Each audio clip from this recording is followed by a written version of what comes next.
Hi, everybody. This is Nalini Elkins with Industry Network Technology Council. Can somebody send me a quick note to let me know you're hearing me okay?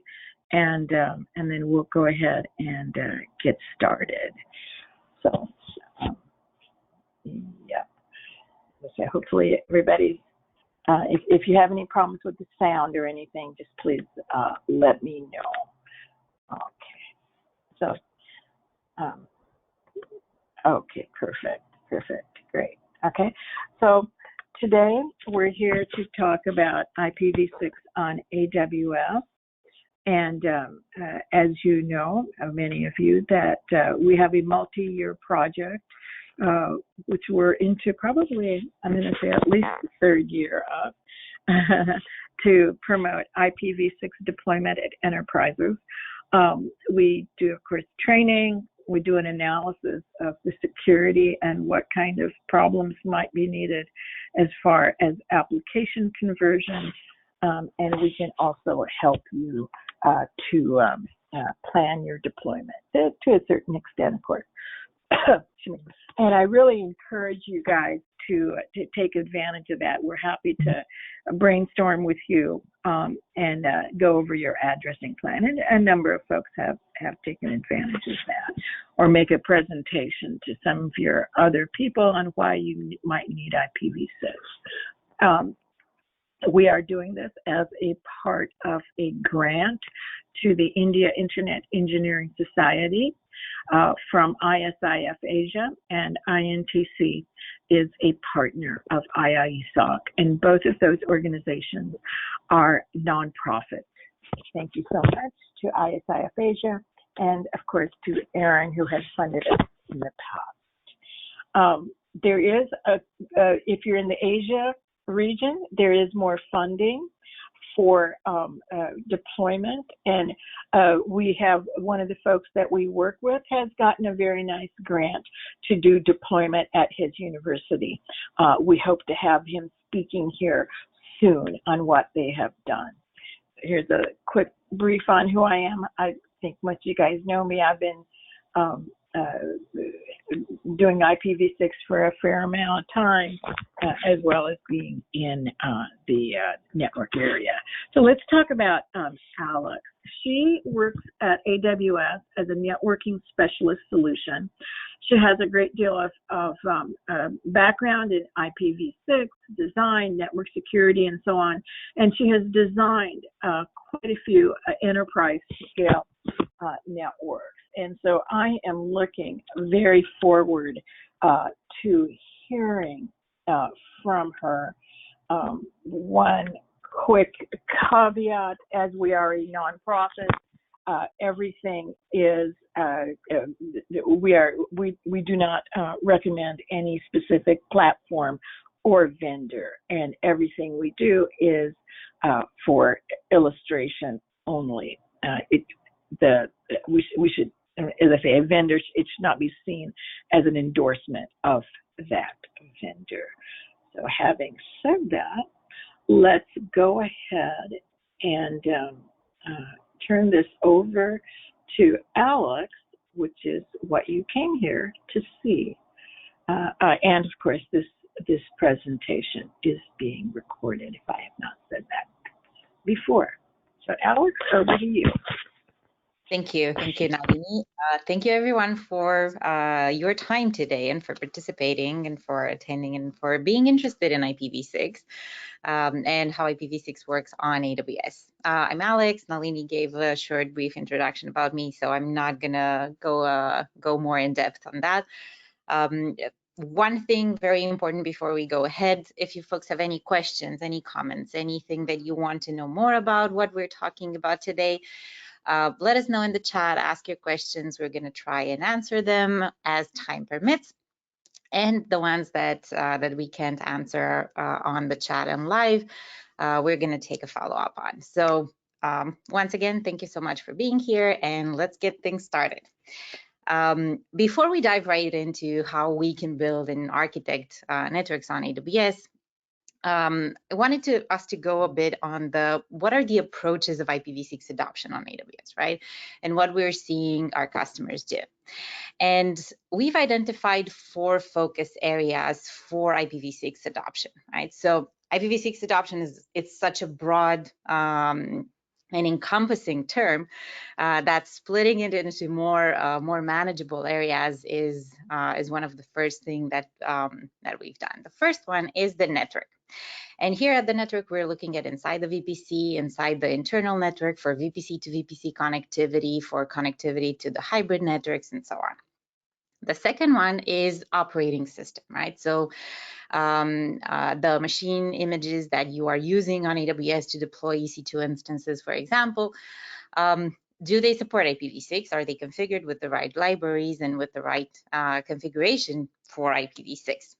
The third one is your code, right? So when you configure your code to run on AWS, irrespective of the compute option that you're using, that code needs to support IPv6, right? Depending on what the code does, if it does IP address handling, if it opens a socket, if it offers a service for that matter, it has to support the IPv6 deployment the same way it supports IPv4. And last but not least, we're talking about services. So the layer at which we interact with clients, both from the AWS managed services perspective, customer managed services, and third-party services, right? Any customer who uses the AWS cloud has a multitude of services that they're using. So IPv6 support has to be there. Now, having reviewed these focus areas, we are going to keep them in mind when we're progressing with our architectures, and we're going to see which of the focus areas we're gonna look at today. Mostly it's going to be the network, because we are talking about network architectures on AWS, and we're going to see how these network architectures interact with services. So having said that, taking a closer look at the network, we said that there are 2 areas here, inside the VPC and the internal network, connectivity between VPCs and with the hybrid approach. There are 2, from the network perspective, the network-driven approach means that the network teams usually drive IPv6 adoption. And IPv6 adoption starts within the VPC. It is expanded with connectivity inside the internal network, and then comes everything else, the services layer, the operating system, the code, and so on. This approach is driven by IPv4 exhaustion, and we're not talking about public IPv4 exhaustion. We are actually talking about private IPv4 exhaustion. In large-scale deployments, and we're seeing this more and more often as environments grow, and as our customers grow, the strain on the private IPv4 space is increasing, right? So this is also driven by the fact that private IPv4 has the potential of becoming overlapping. Think about acquisitions, think about divestitures, and the fact that the IP addressing is something that sticks to the environment, right? So whenever an acquisition happens, we are faced with overlapping IPv4 address space, right? So how do we deal with that? The network-driven approach, so starting inside the VPC and continuing in the internal network, means starting with adopting dual-stack Amazon VPCs and IPv6 only subnets for that private IPv4 exhaustion problem, right? We are progressing with the deployment with dual-stack internal network routing, right? So VPC to VPC connectivity using connectivity constructs like AWS Transit Gateway or Cloud WAN. Hybrid connectivity with VPN and Direct Connect. All of these are meant to be configured to support this approach of adopting IPv6 inside the internal network. The second approach, though, is adding to the network side the services. And the reason or the major driver for these is the business, right? Why the business? Because we have customers who are exposing their services, either public-facing services or services to other organizations on AWS.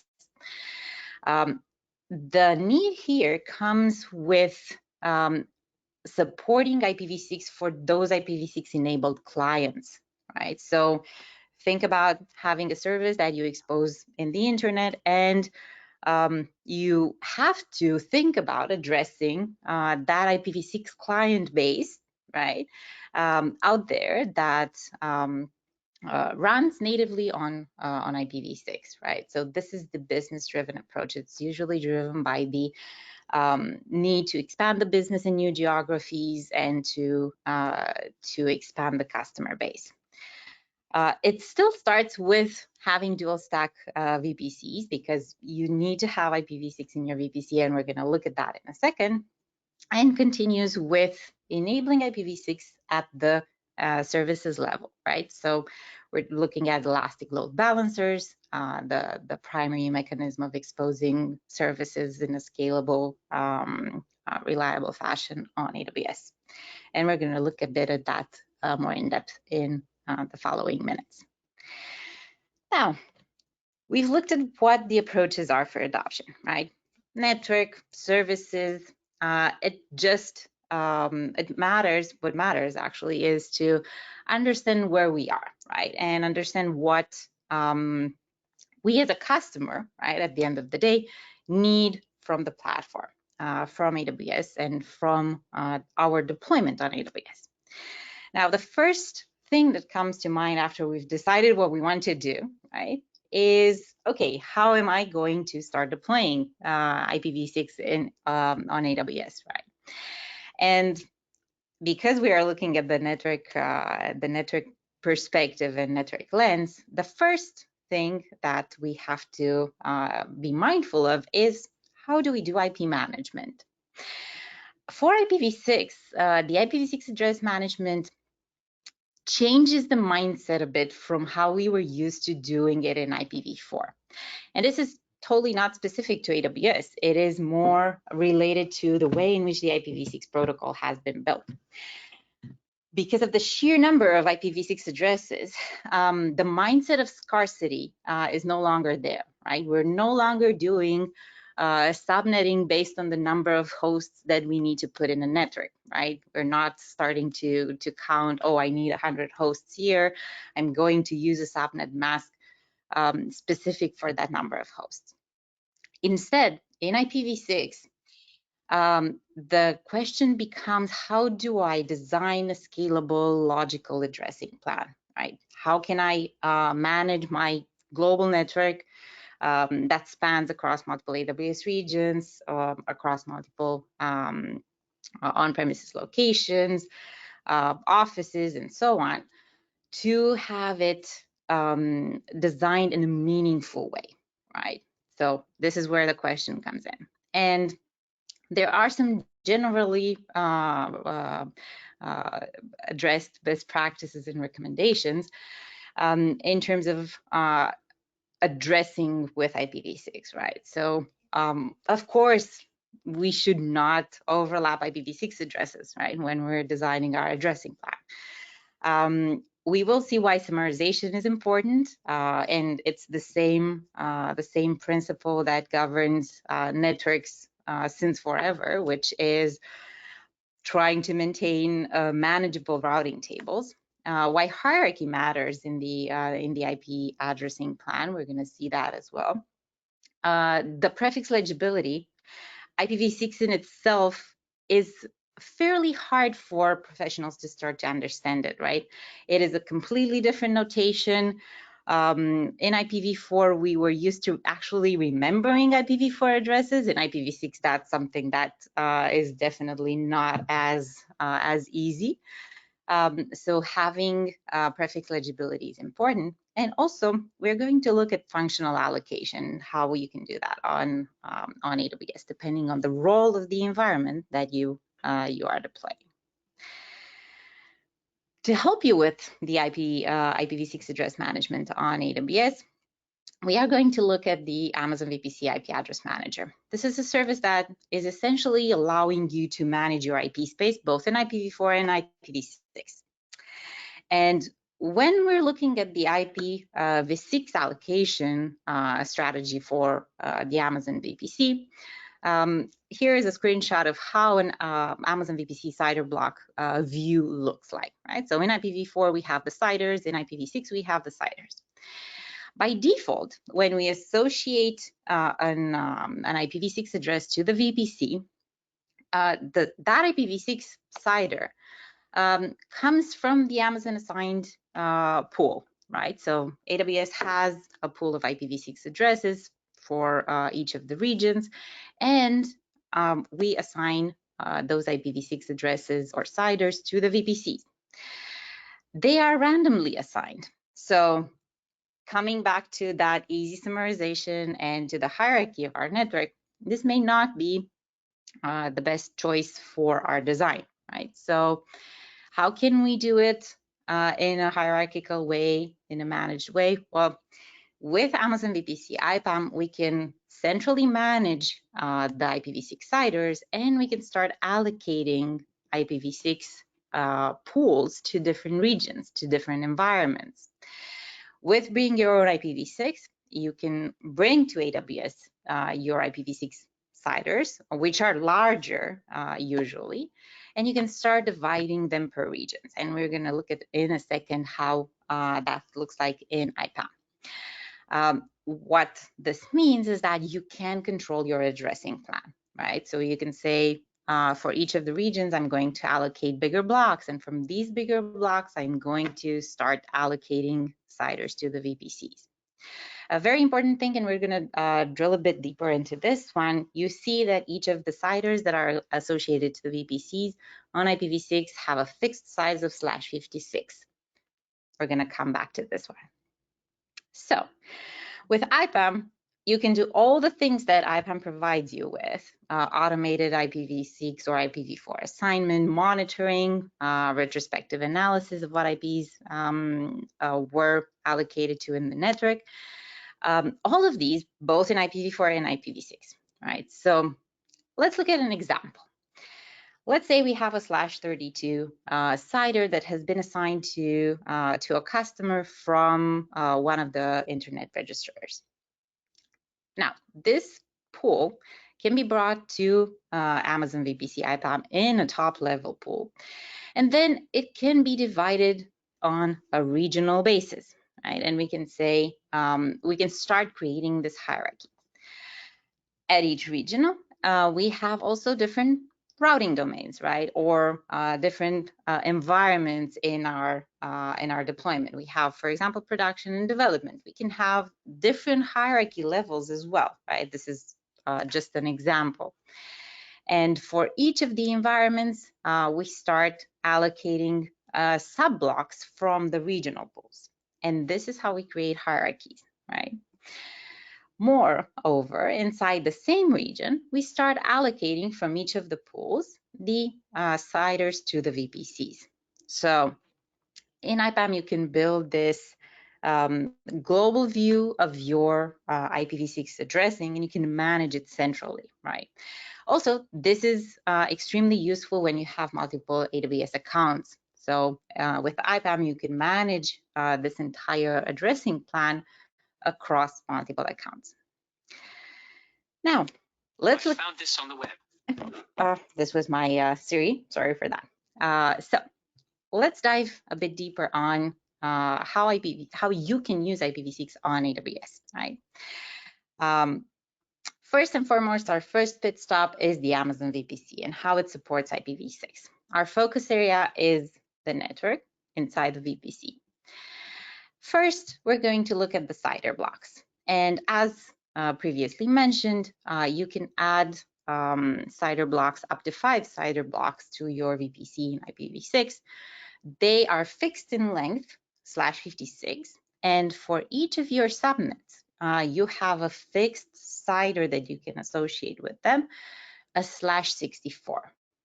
This abides by the standards of having the network identifier and host identifier as 64 bits in length each.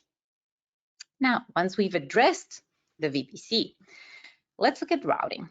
Inside the VPC, you have constructs like route tables, to which you can use to control how your subnets are actually routing traffic.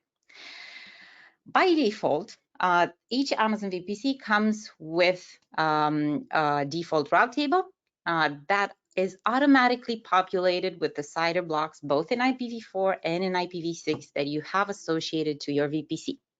So you can see here that we have a default route table with the CIDRs associated to the VPC. If we add another CIDR in IPv4 and IPv6, this route table gets automatically updated. This is how all the subnets in the VPC can talk to each other, right? So they are part of the same VPC. Now, let's look at DNS. We have routing in place. We have the default route table. We have the CIDRs. How do we start resolving domain names, and how does this reflect on IPv6? Each VPC has a VPC DNS resolver, which is tied to the Route 53 service, the Amazon Route 53. This VPC resolver has two addresses, one in IPv4 and one in IPv6. The well-known .2 address in IPv4 remains unchanged. We've added the IPv6 address to support our IPv6 workloads in the VPC, right? So once you deploy your VPC, this resolver comes in by default there. It talks to Amazon Route 53, and it also has a hierarchy for DNS resolution. This hierarchy is the same for IPv4 and IPv6, right? So nothing changes. The same rules that you're accustomed with on IPv4, the same ones apply for IPv6. Now, we've looked at DNS, we've looked at routing. Let's see subnet types. And you've seen that our Amazon VPC is dual stack, right? So we have an IPv4 CIDR, which is the primary CIDR. We can add multiple IPv4 CIDRs and IPv6 CIDRs. So far, we've seen in our diagrams that we have IPv4 subnets. They can be IPv4 only subnets, which come from the existing subnets in our VPC. We can choose to create dual stack subnets or to update existing subnets to the status of dual stack, right, by adding IPv6 CIDRs to them. And we can also deploy IPv6 only subnets. This is what helps with the IPv4 address exhaustion, right? So the workloads inside the VPC that can live on IPv6 only subnets, they should, and this helps with the IPv4 address consumption.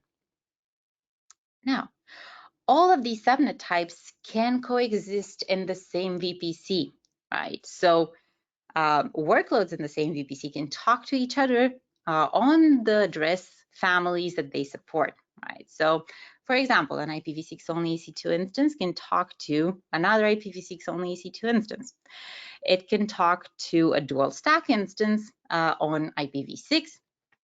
And we are going to see in our presentation in a minute how it can talk to IPv4 only, right? Because this is the major concern when we're talking about IPv6 adoption and running these two protocols. How do we run them? Do we run them in parallel in dual stack? Do we run them in single stack? And we concern with backwards compatibility. So what are the approaches? Well, you are free to choose the approach that fits you best on AWS by deploying the types of workloads that that you need, right? And we're going to see how that backwards compatibility is ensured. Now, from the perspective of the VPC, we have to look at internet connectivity. This is the first and most common connectivity pattern for a VPC, right? So in our VPC, we have two types of subnets. You've seen them already in our slides, public subnets and private subnets. Well, let's see what public subnets mean and how they work on IPv6. let's start with our IPv4 only and dual stack subnets, right? For our public subnets, what defines a subnet as being public is the actual connectivity pattern established with the internet gateway, right, to the workloads in the internet. In our public IPv4 only subnet, we have, let's say, a workload with the addresses on the dial. Now, for a resource in a public subnet to be able to open and receive connections to the internet, it has to have an elastic IP. This elastic IP is a mapping, a one-to-one NAT, that lives at the internet gateway level. So from our workload perspective, the default route, right, because it is in a public subnet, is to the internet gateway. So because it has an elastic IPv4 address, it can open connections to IPv4 workloads in the internet and to dual stack ones, right, because they are operating IPv4 as well. For our dual stack public subnets, on IPv4, everything remains unchanged. We still need to have the elastic IP. On IPv6, though, things are a bit different. The default route still needs to be to the internet gateway, but the IPv6 address associated to the workload is actually a global unicast address, right? So the actual EC2 instance here that we have as an example can use its IP address on IPv6, right, to talk directly to workloads in the internet that support IPv6. There's no need for NAT, right? There's no need for elastic IPs because the IPv6 address associated with the actual instance or workload is globally unicast and routed. Now, how do we achieve internet connectivity for our public IPv6 only subnets? In the same manner. Their default route is to the internet gateway on IPv6, and they can open connections to and receive connections from IPv6 enabled workloads in the internet. And again, there is this traffic flow that we haven't talked about, but we will in just a minute. Keep the suspense a bit. Now, we said that there are two types of subnets, right? Private subnets and public subnets. For private subnets, this is a well-known type of connectivity pattern using the NAT gateway, right? So, or in classical networks, it's the construct that allows us to do port address translation to a public IP address, right? Same construct applies for the private subnets in the Amazon VPC. Now, the NAT gateway has to live in a public subnet. Its route table points the default route to the internet gateway. For the private subnet, the default route points on IPv4 to the NAT gateway, right? So the traffic flow goes to the NAT gateway, it's NATed, and it goes to public endpoints in the internet on IPv4. For our dual stack private subnet, on IPv4, traffic flows look the same, right? So we're still sending traffic to the NAT gateway. But for IPv6, we said that those IPv6 addresses are routed, right, in the internet. So we don't need NAT, but we do need to maintain the same security posture of a private subnet. So the security posture from IPv4, right? We're saying that a private subnet is behind a NAT gateway, so it can only open connections to internet endpoints, right? It cannot receive connections directly generated in the internet. How do we maintain the same security posture in IPv6? With the help of the egress-only internet gateway. So for private subnets on IPv6, the egress-only internet gateway is the target for our default route, and traffic can only be opened from private subnets on IPv6 to internet endpoints on IPv6. The egress-only internet gateway does not allow internet connections to be open to IPv6 resources in the private subnets. So this is how we maintain the same security posture for these private subnets, even on IPv6, even with their addresses being routed. So routed does not mean reachable. Now, for IPv6 only subnets that are private, same constructs apply, right? So default route goes to the internet egress only internet gateway, and these IPv6 only EC2 instances can only open connections to endpoints in the internet. And again, I think your patience has reached the maximum, and we do need to look at this traffic flow. How do we have backwards compatibility between IPv6 only workloads and the IPv4 world? Well, this traffic flow is achievable with DNS64 and NAT64, which are native services in the VPC that you can use for this traffic pattern. Let's see how it works. So from the DNS perspective, we've seen the Route 53 DNS resolver, the .2 in IPv4, and EC2 : 253 on IPv6. Well, if I have an IPv6 only workload in the IPv6 only subnet, and it generates a DNS request or DNS query for an IPv4 only domain, right? It would receive an IPv4 address. And unfortunately, it does not know what to do with it because it does not speak IPv4, right? The only thing that it speaks is IPv6. So this would be useless, right? How do we solve for it? Well, with DNS64 to begin with. What DNS64 does is essentially allows you to enable this DNS64 resolution at the subnet level. So once we've enabled it, when the query goes to an IPv4 only example.com, right, we are trying to find out the IP address. Essentially, we are actually trying to find out the IPv6 address of an IPv4 only domain, right? The Route 53 DNS resolver actually doesn't send it back as an IPv4 address.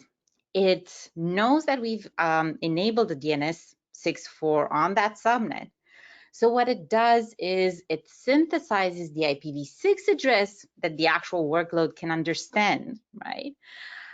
Using the 64FF9B : /96 well-known prefix, which prepends to that IPv4 address. And that's how our IPv6 only workload can use that address, right, to talk to the IPv4 endpoint.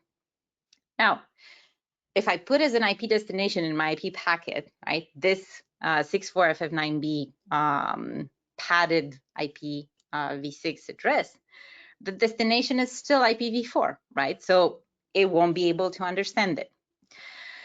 That's why we need NAT64, right? So the packet that arrives at the destination still needs to be an IPv4 packet. So who would do that translation? The NAT gateway. So NAT64 is by default enabled on all NAT gateways. You don't need to do anything special on the AWS NAT gateway. And what happens is for the IPv6 only subnet, we point the route for that well-known prefix to the NAT gateway. And when traffic that it's actually an IPv6 packet, right, goes through the NAT gateway, it gets translated, both source and destination, right? So what the NAT gateway does is from the source perspective, it puts its own IPv4 address, and from the destination perspective, it removes the padding of the prefix. So this traffic, we've already mentioned this, that it's enabled by default and automatically on all existing and new NAT gateways. All this traffic can go to different IPv4 destinations, right? So we have this backwards compatibility 6 to 4, right? We're going to see in a moment how can we achieve the 4 to 6, right? The reverse. Now, I am looking at the questions here. I don't see any questions so far. So please go ahead. If you have any questions, shoot them in the chat. Happy to answer them. Now, we're moving slowly towards the internal. Yep, go ahead, sorry. Oh, yes, Alex, I'm seeing there are questions that are coming in. Let's just go ahead and wait until you get done, and we'll just queue them up. Absolutely, that's great. Okay, so we're moving slowly from just inside the VPC where we have IPv6 already, right? We've configured subnets and routing and everything works, to communications outside of the VPC, right? And the first option that we have, the simplest one, is VPC peering. And VPC peering is by default supporting both stacks, right? Both IPv4 and IPv6. When you create a VPC peering, you have to update the route tables of the VPCs to point routes for the CIDRs associated with the peered VPC in the route table to the peering ID. And you can do that both in IPv4 and in IPv6.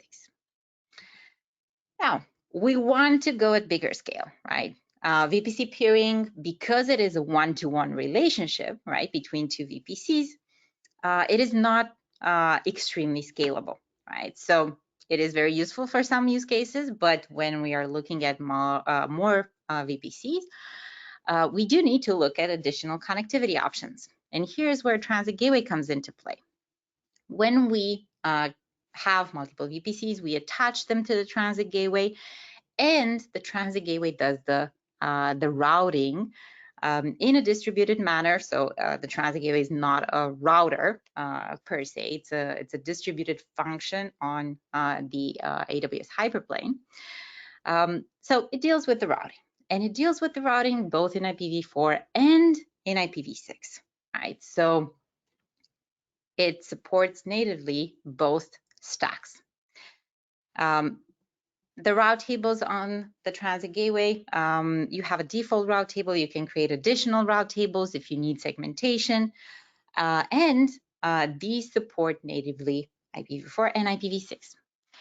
Here is where we see that it is so important to have the summarization piece, right? Because we can peer also Transit Gateways in the same region or across multiple regions. So think about having this global network that is addressed with IPv6, but the addresses are completely discontiguous for VPCs, right? So that's where we start having very large route tables, right? So very important, summarization is critical.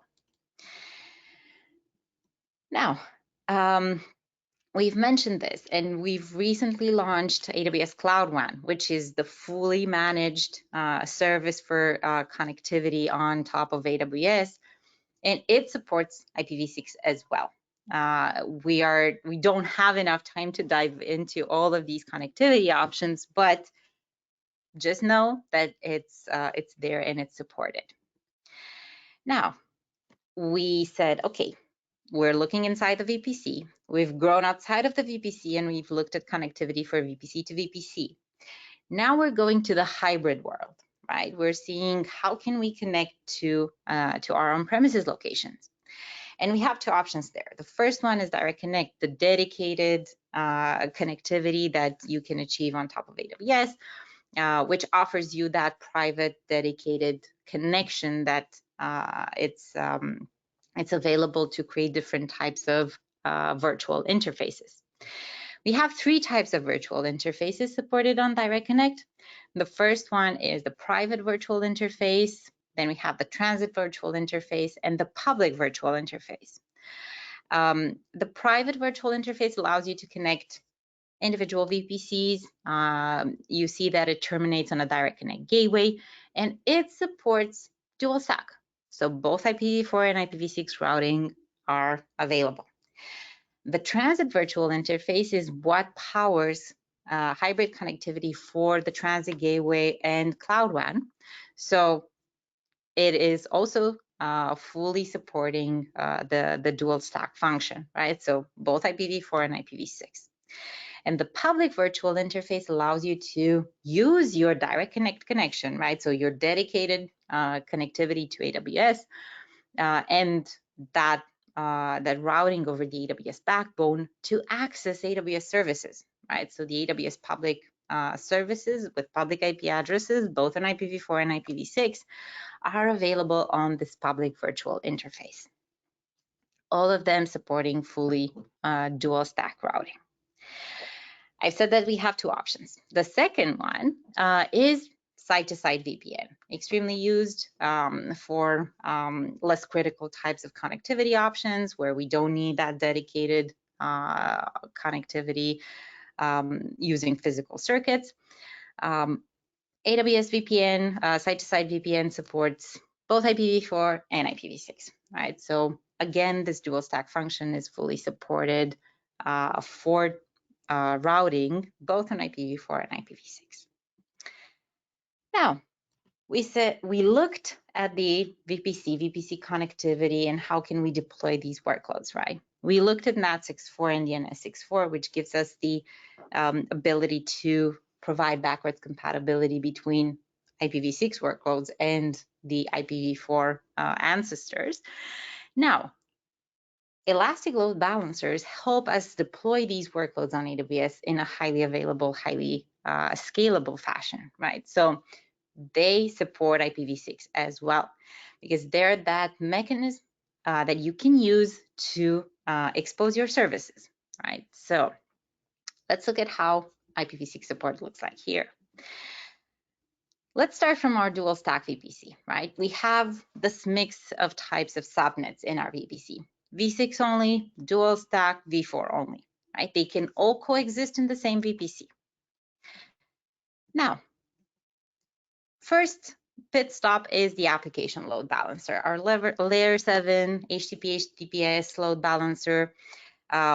Full functions are not in scope for this presentation, but when you deploy it, the deployment model says that the application load balancer has to have its subnets where it spins up elastic network interfaces used to forward traffic, and it receives an FQDN, right, which is dynamically generated, and it has to have a target group, which contains targets. Well, where does IPv6 come into play here? We have different options. First, the internet-facing dual stack application load balancer.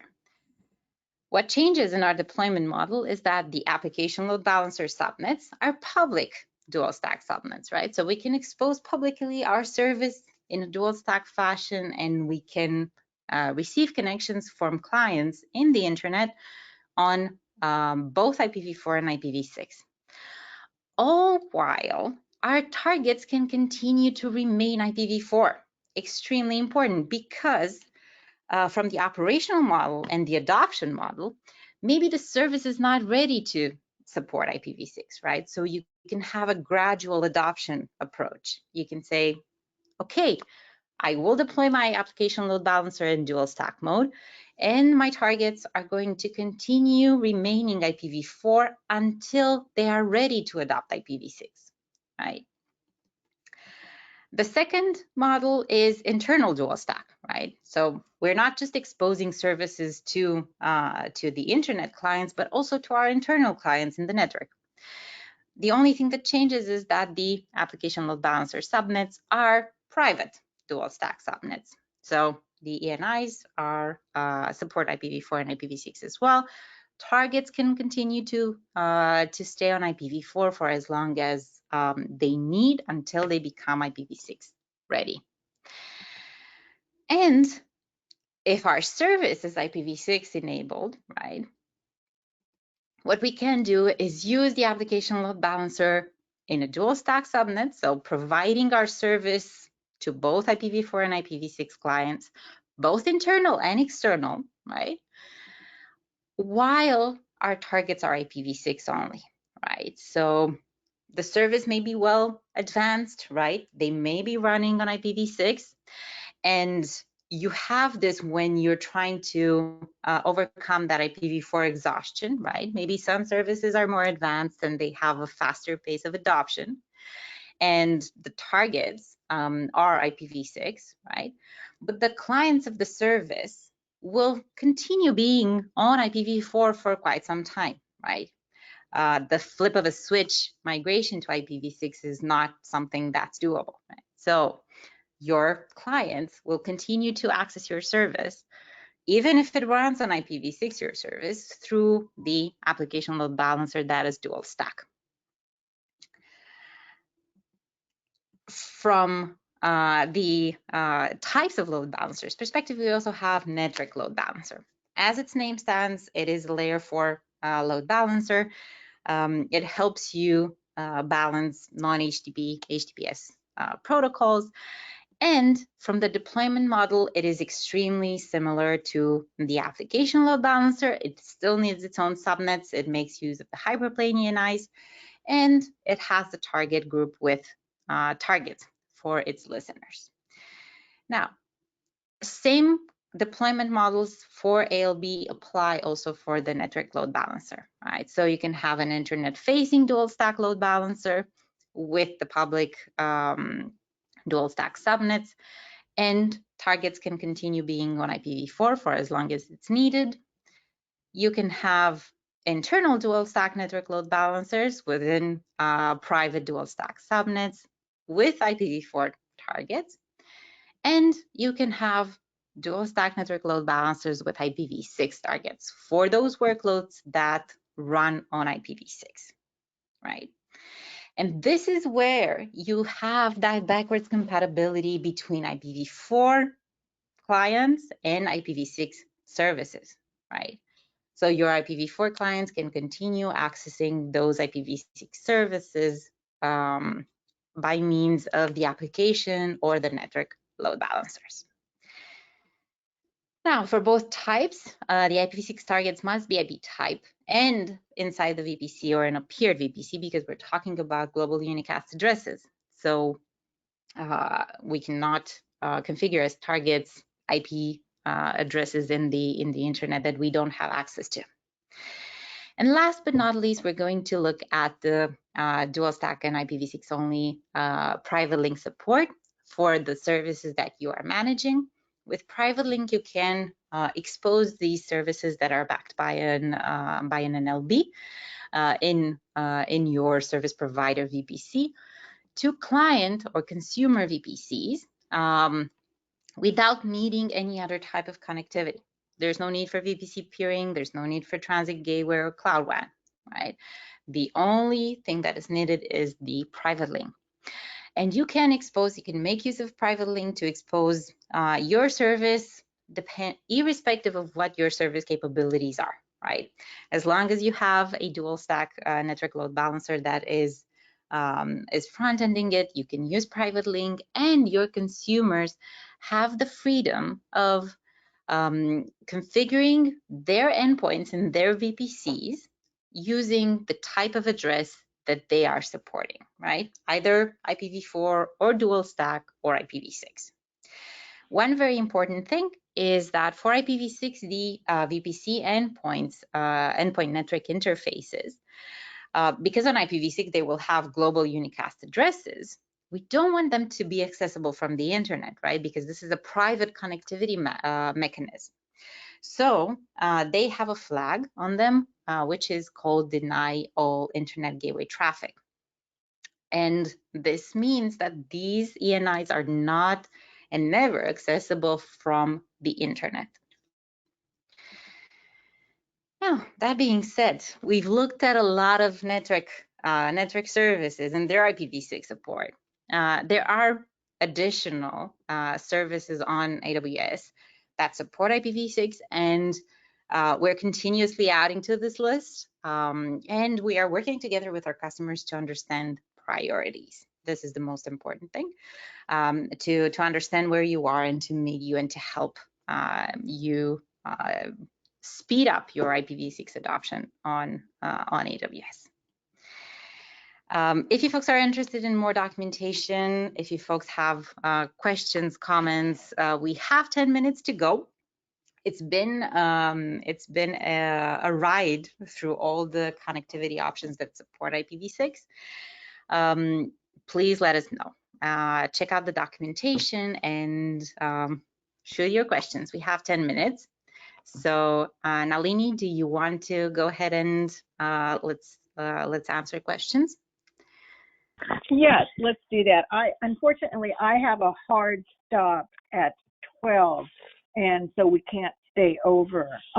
But let me get there's quite a few questions. What I'll do is let's do what we can, and then I will go ahead and send you the questions by email, and we'll go ahead and send out the answers if that's okay with you. Yes, absolutely, absolutely. And we have 10 minutes, so I think that in these 10 minutes we can go ahead and answer some questions. No, absolutely, absolutely. So let's start with one question that we get all the time, which is, do you charge for IPv4 addresses? So if we're looking at, let me actually go back to our VPC and see how the VPC looks like from the deployment mode, right? So in our VPC, we have, oh, here, come on. We have one more. Here it is, right? In our VPC, when you configure the VPC, you have to put IPv4 addresses and IPv6 addresses, right? Both of these are free of charge. You configure them, you associate them to the VPC. There's no charge there. We looked at the elastic IP addresses on IPv4, which are the public IPv4 addresses that are that one-to-one mapping that lives at the internet gateway level.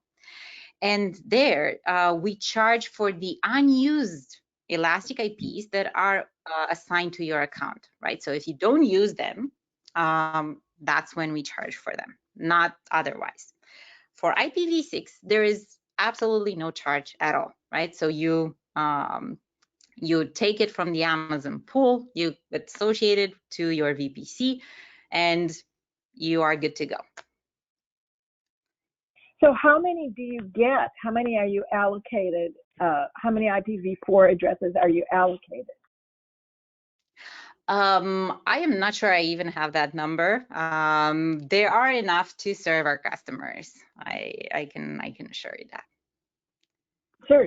Well, we can find out. Alex and Nalini, I wanted to add to that because we've run into a couple situations where it was a limiting number. I don't remember what it was, but it was less than we wanted to use, and we could get more, but then that's when we would get a charge. But if we went with IPv6, it was unlimited, like Alex just said. Is that right, or were we confused, or? I do not know what you are referring to, so maybe we can follow up on that and we can get the clarification of what you were charged on or whatnot. But on IPv6, of course, if you, for one VPC, you have that limit of 5 CIDRs that you can associate to that VPC, you can get those CIDRs from the IPv6 pools, as you've seen in the first screenshot that I had. When you edit the CIDRs on the VPC, you take them, you associate them to the VPC, and that's that. On the elastic IP v4 association method, that's different, right? So you're not essentially configuring the elastic IPs in the VPC, right? So they live outside of the VPC. It's that one-to-one mapping to an IPv4 address. So it's a different construct there that we employ to essentially allocate elastic IPv4 addresses to customers. Okay, yeah, your approach of taking that a little bit offline makes a lot of sense. And just one more question in that space is, as a VPC customer, do you get a /56 or a /64 that you can that's carved out of the /56? You get a /56, and you can get 5 of those because we support up to 5 /56 addresses associated to the VPC. So you have your VPC configured in your account in one region, right? And to that VPC, you associate 5 /56s, up to 5 /56s, and then you configure your subnets in the VPC. And each subnet is a /64, but you can make use of the entire /56. If you want to create 256 subnets in your VPC, you can do that. Great answer. Thanks, Alex. So Alex, I'm a little surprised at the /56 allocation. Oftentimes, /48 is kind of a generally recognized site boundary, but we can certainly take that offline. I'm curious as to why that particular decision was made. Of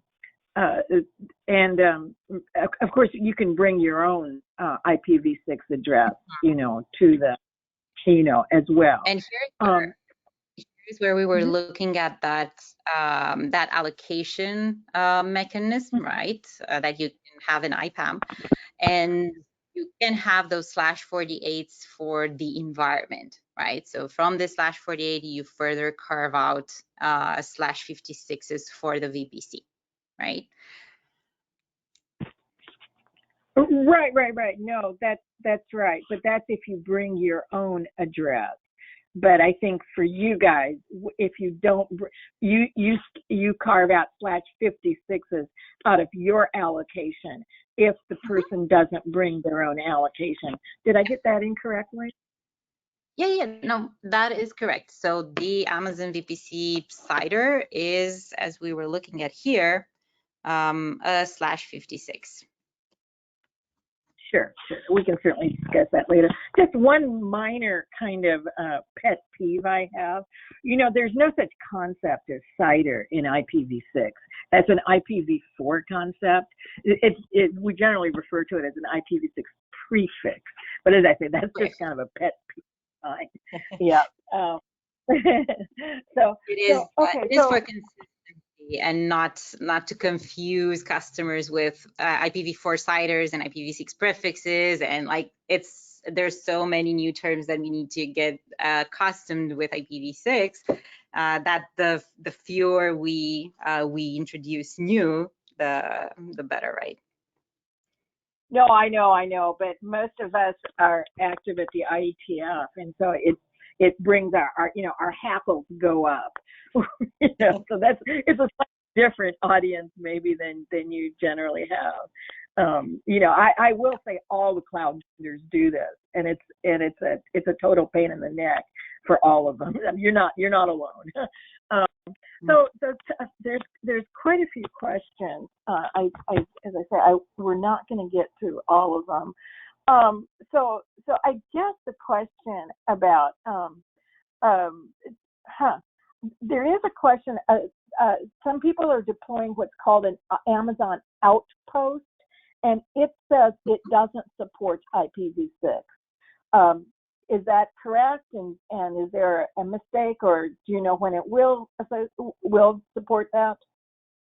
There's so many Amazon products. Got it. Yes. So I cannot speak about roadmap, and we don't usually speak about roadmap and what will be and what will not be supported. So I won't be able to answer that question. We can follow up offline and talk more about it. Absolutely. No, I mean, I have to say, I really commend your focus on IPv6. And I very much like the IPv6 only kind of thing. I'm sure Mike and I will have quite a few questions on IPv6 extension headers, but that's another 2 hours of talk. And so we can Mike never has a shortage. Mike never has a shortage of dumb questions, but can I just throw one quick one in here? And we don't even need to address it now, but you didn't talk at all about EULAs. Is that in the AWS space at all? No, we do not currently support ULA addresses. And yeah, that's the answer. Yeah, and I can see with your private versus public and other gateway techniques that you have there, you almost don't need it. You can provide what EULA can provide through other mechanisms, but I just wondered what the attitude was there, and maybe someone had similar thinking along those lines. Okay, thank you again, Alex. Thank you. So Alex, let me thank you for your time. This was an amazing presentation, and I will go ahead and send you the questions offline. And let me thank everybody for their great questions. As I said, we could stay here another hour talking. I mean, Alex, that was fantastic presentation. You really hit the mark on this, and hopefully we can work some more with you. Really appreciate it. Thank you so much for the opportunity and your time. Thank you. Bye. Thank you.